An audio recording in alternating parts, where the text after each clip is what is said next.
Salut YouTube, de retour pour une nouvelle tier list, la deuxième de cette chaîne. Et aujourd'hui, on va faire un truc qui me tentait beaucoup. On va faire le classement des pays par leur cuisine. Alors bien évidemment, comme on fait pour classer les pays par leur cuisine, il n'y a pas vraiment de critères objectifs. Déjà, ça va être un par rapport à ce que moi je pense, parce que j'ai raison et vous avez tort. La deuxième chose, c'est globalement, c'est sur la popularité de leur mets, la qualité de leur mets, la diversité de leur mets, la diversité de la qualité de leur cuisine, leur capacité à produire de la gastronomie, de manière générale, et à quel point leur cuisine est populaire. Je vais essayer d'utiliser une grille qui met en valeur les différents pays, plutôt que de prendre quand j'ai envie que les pays soient hauts. Et je vais utiliser la grille la plus subjective possible quand j'ai envie de fusiller un pays. Vous pouvez pas m'en empêcher puisque vous êtes de l'autre côté de l'écran et que vous êtes obligé de regarder mon avis, parce que j'ai raison et que vous avez tort. Et sans plus tarder, on va commencer. Alors vous voyez, il y a plein de pays en bas, je peux scroller. Le truc c'est que voilà, je vais essayer d'aligner pour que vous ayez le plus souvent la tier list. Donc on va essayer de commencer par des pays qu'on connaît. Je vais pas commencer par les États-Unis parce que forcément celui-là c'est un croustillant. On va commencer par des pays qu'on connaît bien et qu'on est assez certain, vous, moi, tout le monde, que c'est des pays qui sont assez OP en termes de bouffe. Donc on va commencer par la bouffe française, on va mettre ça de côté. Et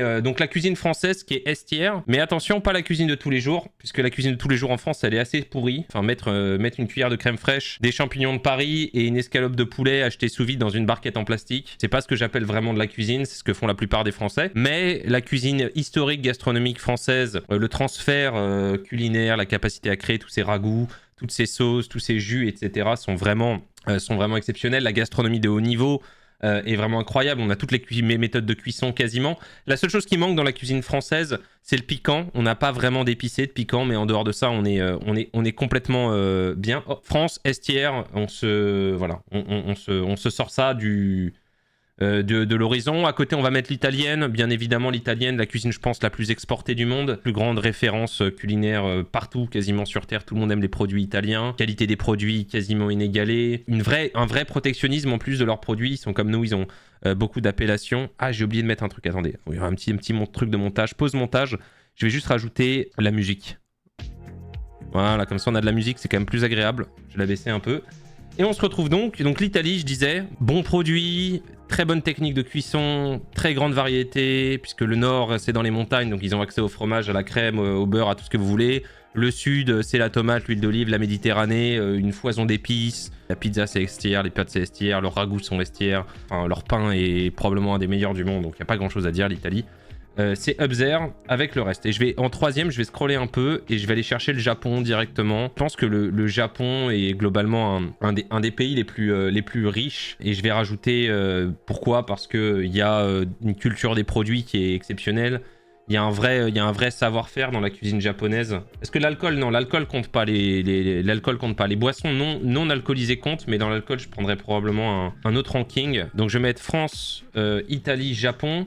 Et je vais faire ça parce qu'ensuite on va échelonner en fonction, d'accord? Parce que ces pays-là, en fait, évidemment, le Japon, la tradition japonaise, la diversité des produits japonais, la capacité à cuire le poisson, à le faire cru, la cuisine, c'est une cuisine d'extraction. Au niveau des pâtisseries, ils ont maintenant un savoir-faire qui est monstrueux. Donc, enfin, la cuisine japonaise aujourd'hui, en termes de gastronomie, peut s'asseoir à la table de la cuisine française. Donc, je vais mettre ces trois-là en haut. Je vais commencer ma tier list comme ça parce que j'ai le droit. Il y aura probablement un ou deux autres pays en S tier que je rajouterai après, mais qui pour moi méritent un peu plus de discussion. Maintenant qu'on a une base de référence de ce qu'est des meilleures cuisines et les meilleures gastronomies du monde, on va pouvoir commencer à taquiner d'autres pays, et on va prendre des pays européens pour commencer parce que c'est facile, on les connaît mieux. Et on va commencer par la Belgique. C'est bien la Belgique, je me trompe pas, j'ai un vrai problème avec les drapeaux. Alors la Belgique, je l'ai pas encore placée, pour l'instant je vais la mettre en F, mais je vais la monter. Donc la Belgique c'est pas terrible, hein. Les refs, vous laissez pas escroquer par les Belges qui vont vous raconter qu'ils ont une gastronomie. Si vous allez en Belgique, vous allez manger des pains frites, des fricadelles,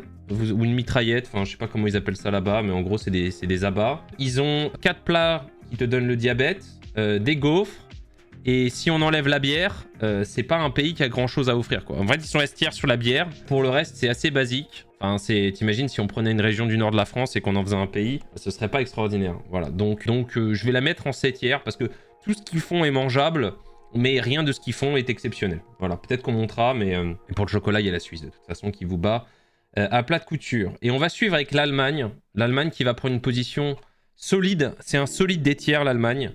En Allemagne, il y a R. Il n'y a rien à voir, il n'y a rien à faire, à moins que vous aimiez les pommes de terre bouillies, le poulet pané dans de l'huile qui n'a pas très bon goût. En fait, si vous admirez la cuisine de survie, d'accord, si vous êtes un survivaliste et que vous vivez dans un bunker et que votre seul intérêt c'est de survivre, la cuisine allemande est faite pour vous. C'est basiquement du gras, du grain, de temps en temps de la bidasse qui est transformée avec du sel pour la conserver. Et c'est tout ce qu'ils ont fait en quasiment 2 millénaires. Donc c'est vrai qu'on regrette quand même que ce grand empire... En fait, là, ce qui est marrant, c'est que la partie Autriche a des trucs intéressants, mais la partie allemande, c'est une catastrophe. La cuisine grecque, tiens, c'est intéressant. Attends, on va mettre l'Autriche. L'Autriche, bien évidemment, va se mettre en B pour la viennoiserie. En gros, non, on va la mettre en C. Ça, c'est l'Autriche, hein, je me trompe pas. Si jamais je fais une erreur de drapeau, surtout n'hésitez pas à me corriger dans le chat parce que c'est vraiment c'est ma spécialité de me tromper sur les drapeaux. En gros, je le mets un cran au-dessus parce qu'il y a au moins les viennoiseries. Chris gagne pour ça. On avance et on va aller chercher la Grèce. Alors la Grèce, c'est un solide B. La Grèce, c'est de la cuisine méditerranéenne avec un twist, puisqu'en fait, dans le bassin méditerranéen de l'Est, tu vas retrouver beaucoup de similarités entre, mais c'est normal parce que géographiquement ils sont à côté, entre la cuisine grecque, la cuisine turque, la cuisine libanaise et la cuisine israélienne. Pourquoi? Parce que, alors la cuisine israélienne est un peu différente parce que vu que Israël est un pays plus récent, il y a beaucoup d'inspiration de partout dans le monde qui est dans la cuisine israélienne. Donc on en reparlera quand on fera Israël, pardon. Mais la cuisine grecque, elle est savoureuse, ils ont des bons produits, elle est relativement saine à partir du moment où tu fais pas trop le malin sur la bouffe. Il y a beaucoup de choses qui sont très intéressantes dans la cuisine grecque. Bien sûr que tout le monde connaît la pita, qui est absolument somptueuse, mais c'est pas de la... En fait, le problème, c'est que ça va être beaucoup de la cuisine de confort, qui est bonne, qui est savoureuse, mais qui est pas... ça manque parfois un petit peu de, je dirais, de subtilité dans la cuisine grecque, donc on va le positionner ici. Mais bon, c'est pas du tout une mauvaise cuisine. Ensuite, on va prendre... Netherlands, la Hollande, comme on appelle ça, les Pays-Bas. Pays-Bas, un solide des tiers. Hein. Je suis allé aux Pays-Bas, je suis venu, j'ai vu, j'ai pleuré. Frère, c'est inadmissible, les gars. Enfin, s'il y a des Néerlandais qui parlent français ici, il faut... Enfin...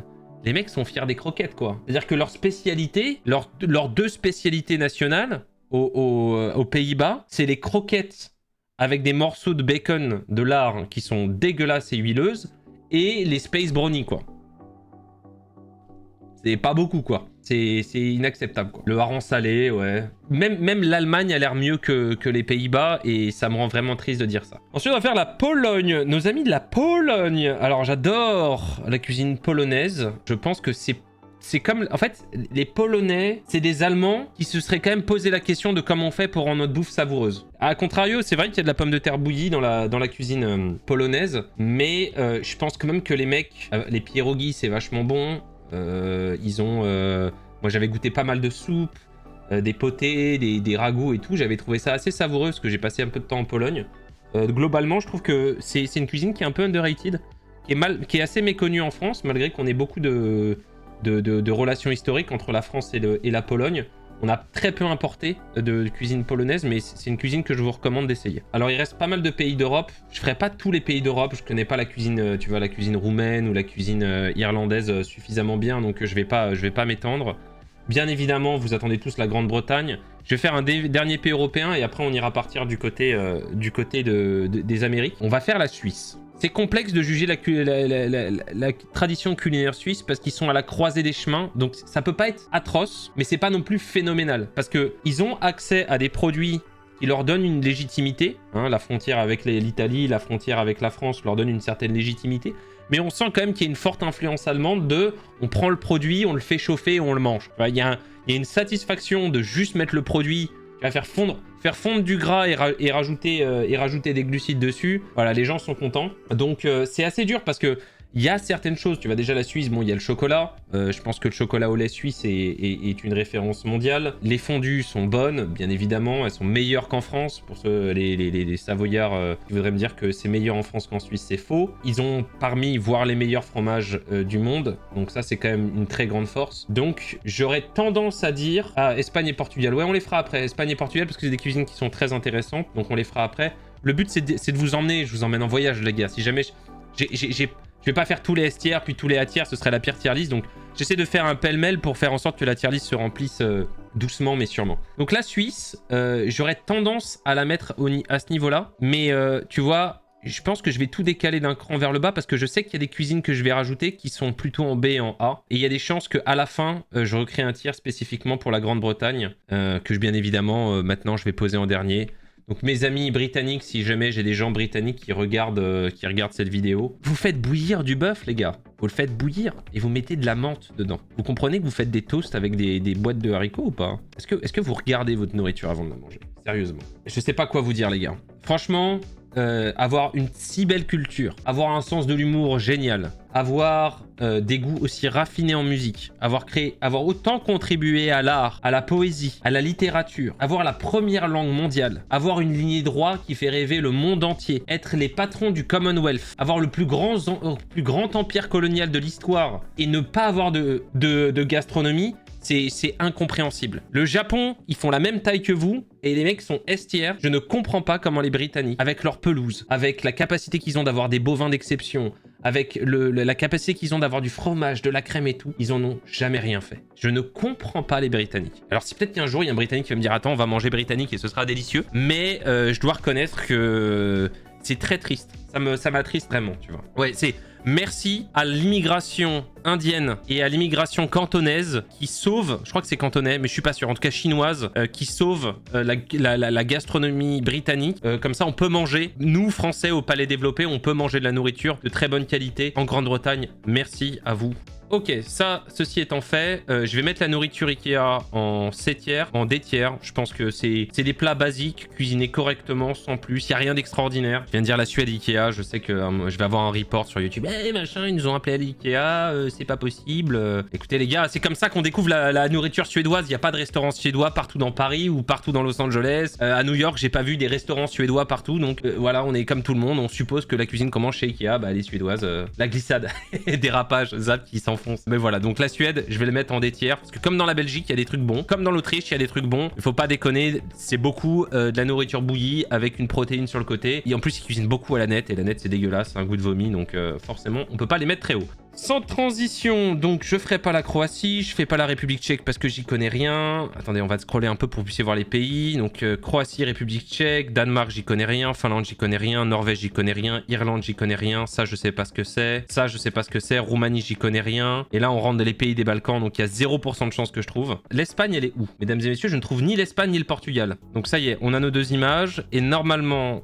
si c'est bien fait, je peux ajouter des images. Hop, let's go! Je suis trop fort. Ok, alors, parce que je pense que c'est quand même les pays ibériques sont quand même hyper intéressants. Alors, je suis beaucoup allé en Espagne et je suis pas mal allé en Portugal.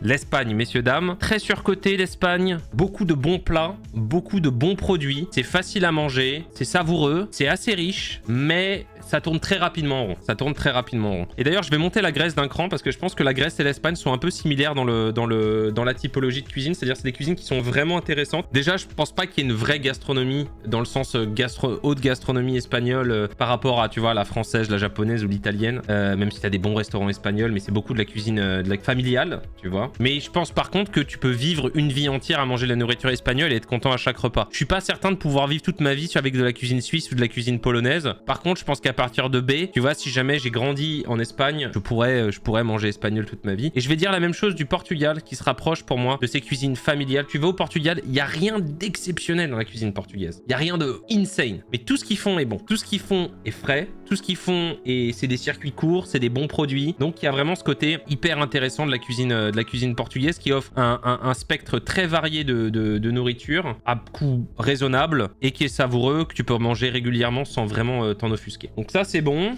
On est out of the way. Je vais aller chercher 2-3 pays quand même parce que sinon on va pas s'en sortir. Hop. Voilà, ils ont apparu en bas. Ce qui va nous permettre d'avancer dans notre tier list. Retour à la tier list du coup. Et on va classer la nourriture américaine. Alors la nourriture américaine, c'est un vrai problème parce que nous, Français, sommes des snobinards. Et nous, Français, adorons penser que la nourriture américaine est détestable. Mais nous, Français, allons dans nos brasseries et nos cafés, sur nos terrasses françaises, et nous commandons un burger. Oui, je vais vous prendre le burger, s'il vous plaît. J'adore le burger. Ouais, je pense que je vais partir sur le burger. Ah bah, je sais pas trop quoi prendre. Entre l'andouillette, le confit de canard, oh, je pense que je vais partir sur le burger. Si vous l'avez jamais fait, si vous n'avez jamais fait ça, vous, à ce moment-là, vous avez le droit de chier sur la cuisine américaine.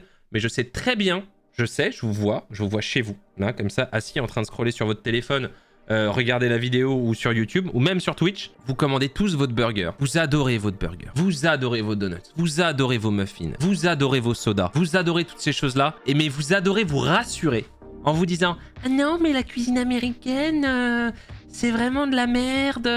Jamais je toucherai à ça. C'est de la malbouffe et tout. Donc, c'est pas la peine. Tu fais... » Alors, petite objection. Mr. Smith dans le chat qui me dit « Le burger, ça vient d'Allemagne. » Eh bien, écoutez, petit cours d'histoire.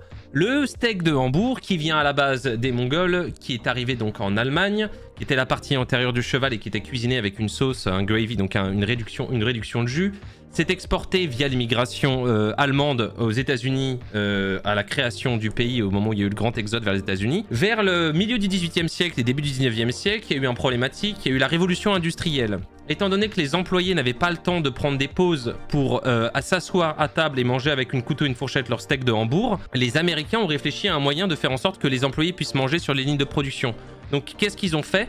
Ils sont allés chercher des produits qui étaient fermentés, donc les pickles, qu'ils ont mis dans du vinaigre, le steak de Hambourg et du pain brioché, ce qu'ils avaient en fait à disposition, de telle sorte à pouvoir l'emballer dans du papier pour que les employés puissent manger en étant sur les lignes de production. Et c'est comme ça qu'est né le hamburger. Donc dire que le hamburger, parce que le nom c'est hamburger, dit Hambourg, qui dit Allemagne, est un truc allemand, est une aberration historique. Et vous ne connaissez pas votre histoire culinaire. Et donc, ça me permet de mettre les États-Unis en A. Et je sais que vous avez le seum. Et ça me fait vachement plaisir parce que c'est un pays qui a une influence culinaire absolument monumentale, qui impose sa culture partout dans le monde. Tout le monde copie la bouffe américaine, tout le monde essaie de la sublimer, mais personne ne veut accepter que c'est une bonne cuisine, et donc je mets la cuisine américaine en A, puisque je pense que son influence et sa popularité mondiale, et ce qu'on doit à la popularité de certains produits mondialement, est essentiellement dû aux États-Unis, et donc je vais la mettre en A, parce que ce sont des rares à avoir du salé, du sucré, et ça vous, je sais que ça vous en bouche un coin. Vive la malbouffe, vive la bouffe, mais au moins, je pense que c'est des génies dans leur cuisine, ce que ne sont pas beaucoup d'autres pays. Voilà. Pas de problème, je comprends que ce soit effrayant. Non, vous savez, je vais quand même... C'est de la provocation, je vais le mettre en B, je suis honnête, je vais le mettre en B. Mais par contre, je le garde en B, je le bouge pas. Mais je pense vraiment que si la cuisine américaine n'était pas aussi importante, personne n'essaierait de la copier. Si jamais c'était pas bon, personne n'essaierait de la copier, personne ne la mangerait sur les bistrots français, dans les restaurants espagnols. Pourquoi les Américains, pourquoi même les Japonais essaient de recréer des burgers? Parce qu'il y a une vraie influence américaine. Voilà, donc ça c'est fait, c'est un B.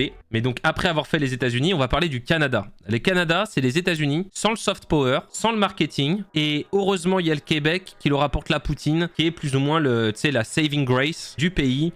Donc bien évidemment, on va mettre ça dans la... En fait, D, c'est on a un produit quoi, tu vois. Les Belges, ils ont la bière, bon qu'on peut pas compter là, mais les Belges en gros, ils ont les frites belges, enfin ils ont trois plats. L'Autriche, ils ont les viennoiseries. La Suède, ils ont genre... les boulettes de viande et 2-3 cuisines à la nette que moi j'aime pas, et le palmarès du Canada, c'est d'avoir la poutine quoi. Est-ce que quelqu'un peut me trouver le drapeau du Pérou s'il vous plaît? Est-ce que c'est celui-là? Est-ce que c'est celui-là le drapeau du Pérou? Est-ce que vous pouvez m'aider? Est-ce que c'est celui-là? Ok.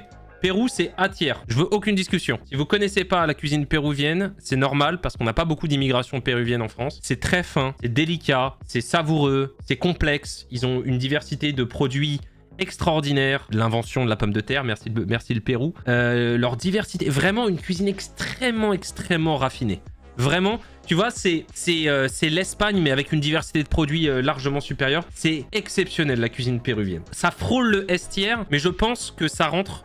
en fait, les cuisines S tier que j'ai mises dans ce classement-là, c'est aussi des pays qui ont développé une vraie scène culinaire qui est maintenant mondialisée. Leurs produits s'exportent partout dans le monde, sont vraiment... La cuisine péruvienne, j'ai l'impression qu'elle est encore au balbutiement de ce qu'elle peut produire. Mais c'est vraiment un diamant brut, quoi. Le ceviche est péruvien. Je pense que c'est le plat le plus connu du Pérou, mais le ceviche, ce plat constitué de poissons crus avec un mélange de fruits et de légumes très frais, avec une sauce qui est un peu acidulée, etc.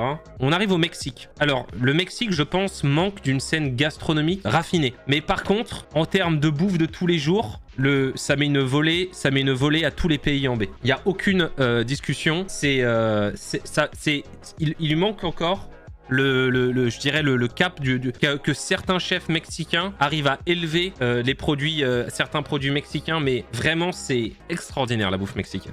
C'est extraordinaire, je sais qu'on n'en a pas en France, ça fait partie des choses qu'on n'a pas, mais c'est bon, c'est goûteux, c'est bien réfléchi. Et le Mexique, c'est vraiment très bon. Ils ont énormément de... Déjà, ils ont des boissons qui sont très bonnes. Je me souviens plus exactement. Ils ont toute leur pâtisserie avec du lait concentré. C'est délicieux, c'est addictif. C'est vraiment très bon.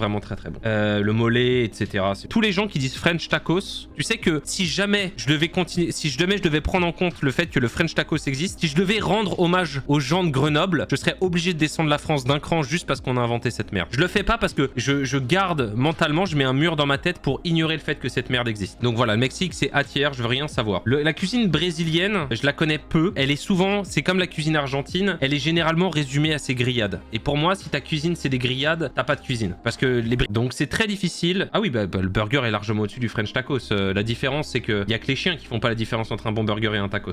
Je sais qu'il y a beaucoup de choses au Brésil, mais c'est très dur de juger à mes yeux, comme tu vois la Colombie ou d'autres pays. Donc je sais pas où les mettre. J'aurais tendance à dire B sur le papier parce que je pense qu'un pays aussi grand avec autant de communautés, la diversité qu'ils ont, je vois pas comment ils peuvent être en dessous de B. Mais après les Britanniques arrivent à faire tellement de la merde avec de l'or potentiellement que c'est peut-être C. Allez, aidez-moi sur celui-là. Aidez-moi s'il vous plaît. B, C, C. Allez, on va le mettre C. Voilà, arbitrairement l'Argentine, je vais même pas le classer, mais bon, le Brésil c'est vraiment un très grand pays, très connu, donc bon.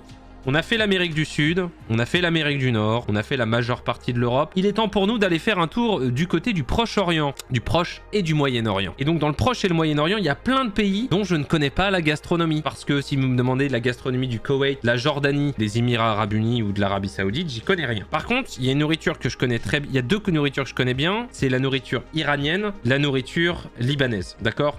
On a la Turquie dedans parce que la Turquie, ça va en A ou en B, j'hésite encore. Je suis mi-figue mi-raisin sur la cuisine turque, elle est très grasse. Après, elle a une influence qui est vraiment insane. Je pense que je vais mettre la Turquie en B pour l'instant et je verrai après. Donc on va enlever l'éléphant de la pièce, on va mettre le Liban en A. Le problème du Liban, c'est que tous les gens me disent que la cuisine libanaise, elle est extraordinaire. Mais vraiment, je te parle de la cuisine libanaise comme de la chapelle Sixtine de la nourriture. Dans les faits, pour avoir testé vraiment une pléthore de restaurants libanais à Paris, et on a une énorme immigration libanaise à Paris, hein. D'ailleurs, si vous allez au Liban, je sais que le français y est parlé. C'est très bon, c'est très proche de la cuisine grecque, c'est très proche de la cuisine turque. On est dans cette zone géographique du monde où de toute façon il y a eu beaucoup d'influences géographiques des cuisines sur les autres. Je suis d'accord qu'elle est plus raffinée. Je suis d'accord que si on ajoute le fait qu'ils ont quand même une cuisine sucrée aussi, ils ont une vraie gastronomie sucrée, pour moi c'est surtout ça qui contribue, je dirais, au patrimoine de la cuisine libanaise pour l'élever par rapport aux autres. Par contre, on y mange toujours quasiment la même chose quand on va dans ces restaurants là. Alors je sais qu'il y a encore beaucoup plus, je sais que la méta libanaise est plus dense au Liban. Moi j'ai pas eu l'occasion d'aller au Liban, j'ai beaucoup de potes libanais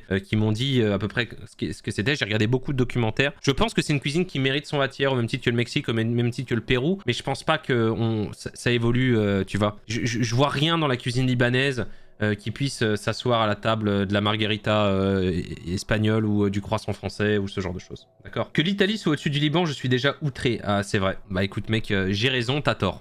C'est aussi simple que ça. De toute façon, si vous êtes outré, j'ai fait cette chaîne YouTube pour pouvoir justement avoir des gens outrés, parce que ça m'intéresse justement. Qu'est-ce qu'on va rajouter? Alors, l'Iran. Donc l'Iran, j'ai envie de le mettre en dessous du Liban. Parce que voilà, ce sera mieux comme ça. J'ai montré Irak, Syrie, Égypte. Autant pour moi. Et c'est que des cuisines que je connais pas. Et je suis très mauvais avec les drapeaux, donc je veux pas... voilà, vous pourrez m'insulter après en me disant Zap, c'est inadmissible que tu connaisses pas les drapeaux, que tu les confondes. Si vous voulez, un jour on fera un drapeau flag, on fera un flag quiz en stream, mais c'est vraiment une de mes faiblesses. Mais c'est vraiment très bon la cuisine iranienne, pardon. C'est très proche du Liban, très proche de la Turquie. Je me vois pas mettre l'Iran ici, mais ils ont leur spécificité, leur riz avec leur riz safrané, leur grillade, etc.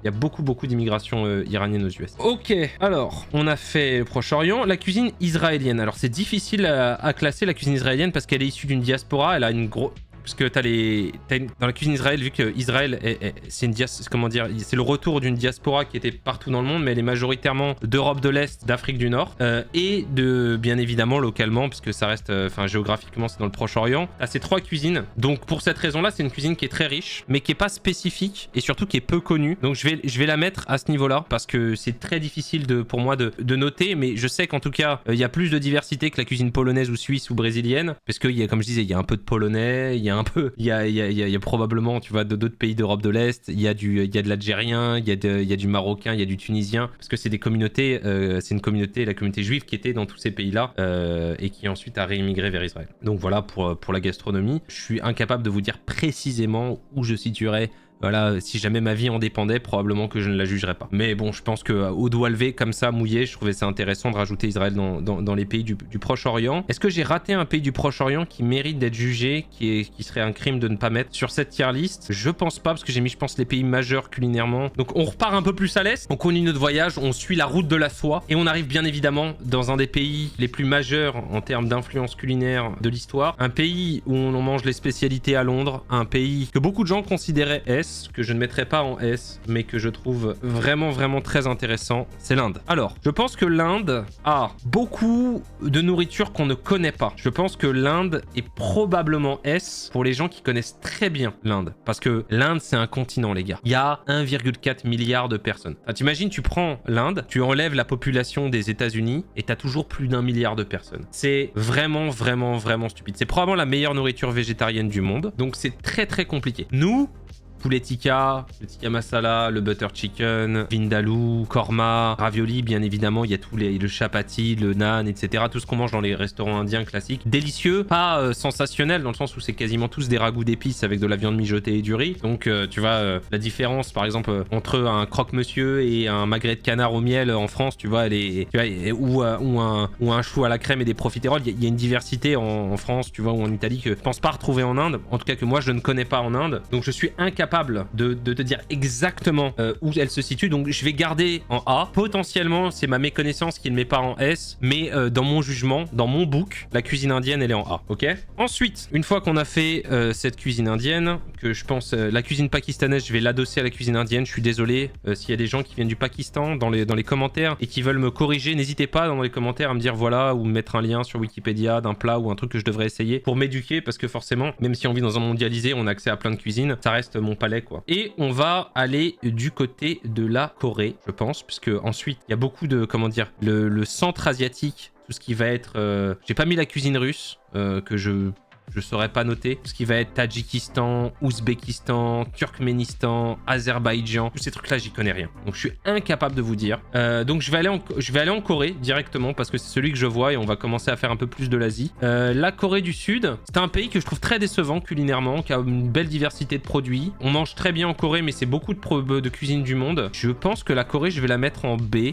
C'est vraiment la cuisine que je trouve la plus surcotée, probablement du monde. Quand je discute avec des gens de cuisine, je trouve vraiment c'est la plus surcotée de toutes. Il n'y a aucune cuisine où les gens me disent oh là là, j'ai mangé coréen. Et à chaque fois que je leur demande ce qu'ils ont mangé, ils me disent oh, j'ai mangé un bulgogi. Enfin, ça va, les bulgogi, les gars, c'est de l'ail, du sucre, de la sauce soja, du mirin, quelques fruits, une marinade, c'est grillé, c'est bon. Pas non plus, tu vois. Je vois pas comment la cuisine coréenne en Asie, elle jouit d'une saveur, d'une complexité, d'une diversité. Non, c'est très bon. La soupe de tofu, c'est délicieux. Le tteokbokki, c'est très bon. C'est de la cuisine comme l'Espagne. C'est de la cuisine saine. Elle a l'avantage d'être relativement saine, un peu sucrée mais saine. Mais les profils de goût sont les mêmes. C'est légèrement sucré, c'est très piquant, c'est très flatteur pour le palais. C'est généralement soit dans l'acide, soit dans le sucré, soit dans le piquant. Et il y a ce goût de sésame dans quasiment tous les plats. Mais moi, personnellement, à part le poulet frit coréen, il n'y a rien que je trouve S+ tiers en Corée. Donc, BULGOGI. Je pense que c'est très intéressant en termes de... Non, mais l'Italie, les gars, mais il faut aller en Italie et manger, quoi.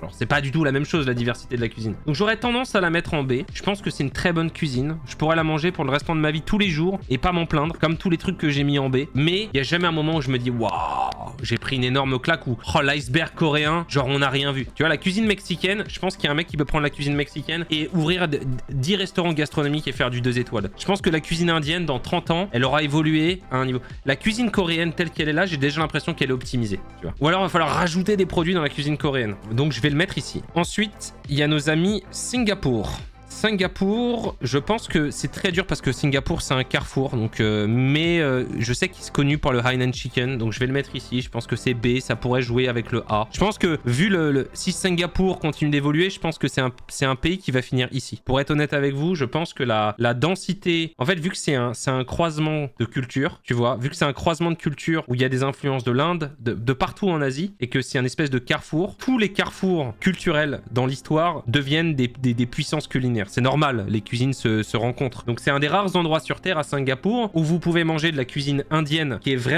rend vraiment honneur à la cuisine indienne, et juste à côté, manger des dim sum, et juste à côté, aller manger une soupe de nouilles froides coréenne, et tout est fait de manière traditionnelle. D'accord? Pour cette raison-là, je pense que aujourd'hui, ce n'est qu'un conglomérat de cuisine du monde, mais qu'il va y avoir une cuisine fusion qui va se créer et que ça va devenir quelque chose d'extraordinaire. Donc pour cette raison-là, je voulais mettre Singapour parce que je pense qu'il y a quelque chose de vraiment, vraiment très, très intéressant. Notamment, par exemple, la manière dont ils ont repopularisé le Hainan Chicken Rice, qui est un des meilleurs plats de poulet et de riz qui existent au monde, avec le biryani. Je pense que, tu vois, il y a quelque chose.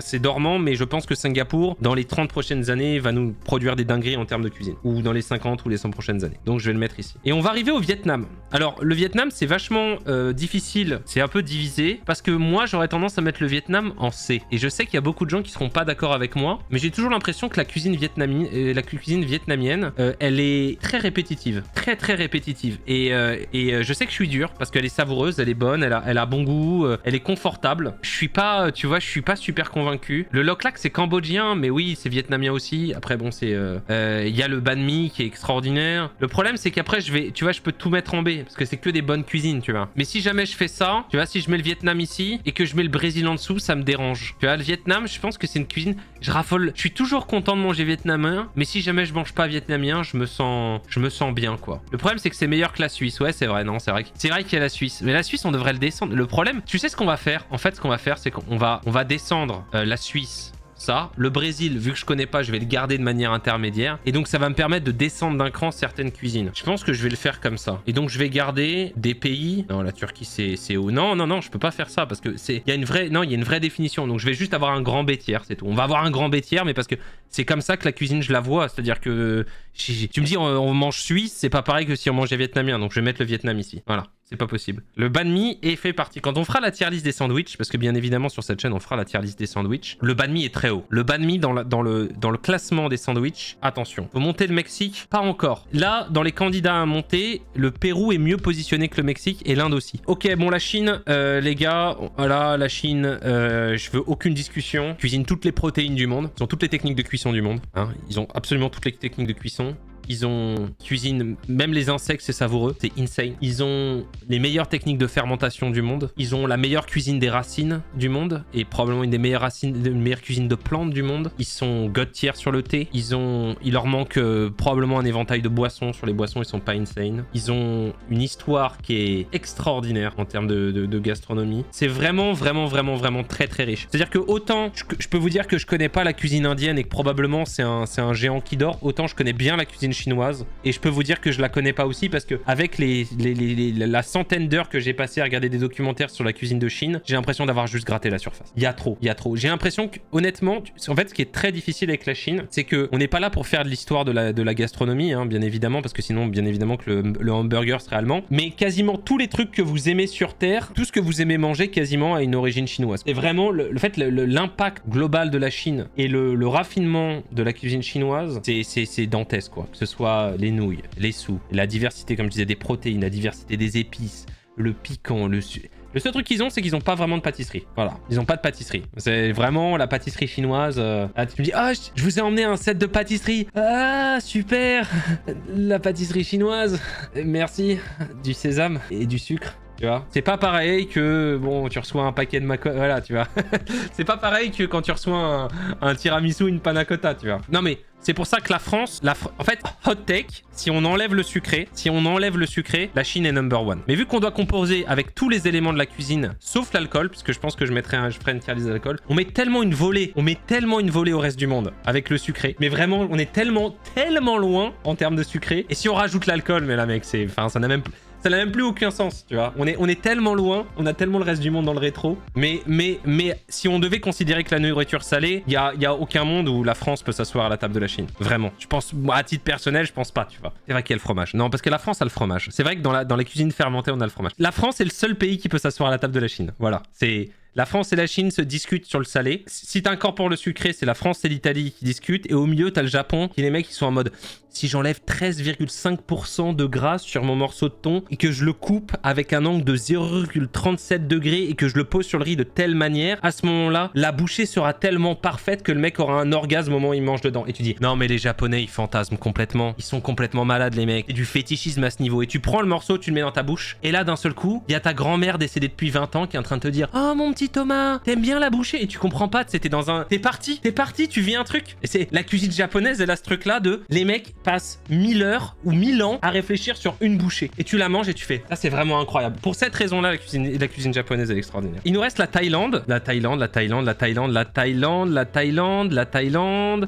c'est quand même très savoureux. La Thaïlande, t'as envie de le mettre ici. Mais j'ai aussi envie de le mettre ici parce que je pense que Singapour a une meilleure cuisine que la Thaïlande. Ah non, mais je sais très bien... Enfin, Rail, c'est une réalité. La cuisine japonaise, elle est faite pour ça. J'aurais tendance à la mettre en A parce que je pense que c'est la cuisine la plus complexe du sud-est de l'Asie. Mais la réalité, c'est que je l'ai pas mis parce que j'ai une mauvaise compréhension, mais je pense que la cuisine des Philippines et je pense que la cuisine indonésienne sont en A et que la cuisine thaïlandaise est en B. Mais vu que je comprends pas encore très bien ces scènes-là, on fera après peut-être une tier list update quand j'aurai fait mon tour du monde quand on aura fait des millions avec cette chaîne YouTube parce qu'on aura des milliards de viewers et qu'on aura l'argent pour voyager, qu'on testera toutes les cuisines du monde dans une série de 100 vidéos, je referai une tier list après. Mais pour l'instant, je vais le mettre en A parce que je pense que ça soit largement à la table du Liban. Je pense que on a malheureusement en Europe, par contre, on a une très mauvaise représentation de la cuisine thaïlandaise parce que c'est une cuisine de proximité et de produits, malheureusement. Pour inverser le Vietnam et la Thaïlande, c'est hors de question. Alors, tu pourras pas trouver la chaîne YouTube parce que j'ai mis 0 vidéo dessus, mais la chaîne YouTube s'appelle Vous avez tort parce que vous avez tort. Est-ce qu'il y a un pays que j'aurais oublié comme ça, on the top of my head? Le pad caprao, bien sûr que je connais. C'est délicieux. Je le cuisine d'ailleurs. Je cuisine le pad caprao chez moi. Viens-moi les États-Unis, mais les OF,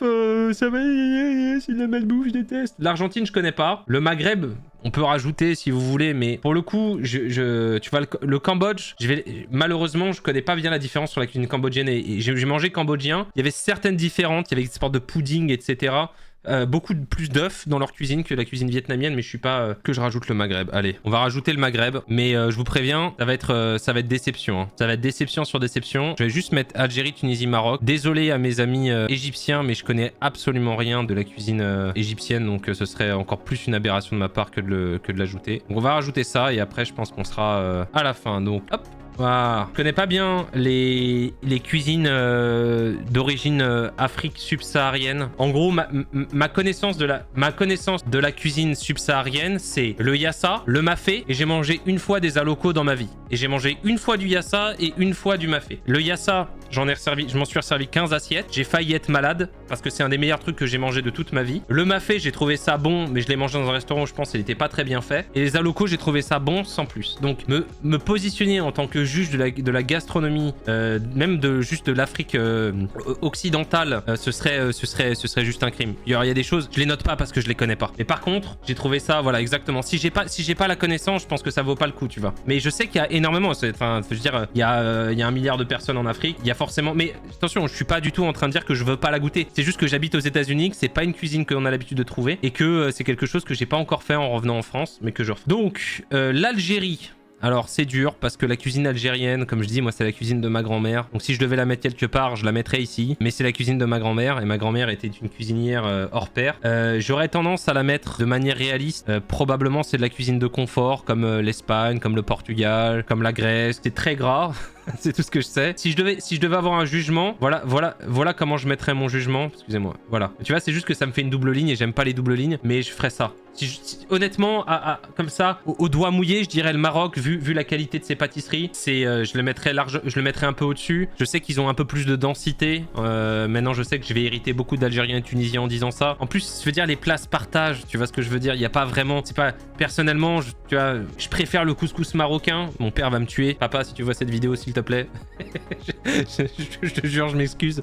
Mon père fait le couscous kabyle. C'est un couscous avec une sauce blanche, avec des cardes. Tu vois, moi je préfère le couscous marocain, mais c'est une question personnelle. Mais tu vois, c'est un plat qui est divisé. Il y a le couscous tunisien que j'ai déjà mangé qui est très bon aussi. Donc c'est très difficile, tu vois, de te dire, bon, voilà. La cuisine marocaine, pour le sucré, je la mettrais à peu près au même niveau que le Liban ou que la Thaïlande, un peu plus raffinée, mais tu vois, c'est difficile de juger, quoi. Et ben voilà, écoutez, ça fait 1 heure qu'on record. Va falloir que je me démerde pour trouver un moyen de faire tourner ça correctement. évidemment. Ça veut rien dire couscous marocain ou l'algérien. Non, mais c'est sûr, ça veut rien dire, mais bon, c'est comme ça que je le vois. Bon, bref, peu importe. Merci d'avoir suivi cette vidéo. On arrive à la fin de ce marathon. Voilà, on a classé. Je sais que vous allez être très en colère sur cette tier list. Probablement que la plupart des gens, ce que vous allez faire, c'est que vous allez aller à la fin de la vidéo, vous allez regarder le classement, vous allez me dire pourquoi il n'y a pas tel pays, vous allez le mettre dans les commentaires et vous n'allez pas écouter la vidéo. Ou alors, vous allez me dire pourquoi tel pays est là, t'es un abruti. J'ai raison, vous avez tort, n'oubliez jamais ça. C'est toujours moi qui ai le dernier mot. Et si jamais vous n'êtes pas d'accord, vous avez qu'à venir m'insulter dans les commentaires. Je vous attends, j'ai fait cette chaîne YouTube pour ça. Prenez soin de vous et la prochaine fois, on testera autre chose. On a fait du jeu vidéo, on a fait de la bouffe. Donc n'hésitez pas à me dire aussi ce que vous voulez voir comme tier list la prochaine fois. Prenez soin de vous. Ciao!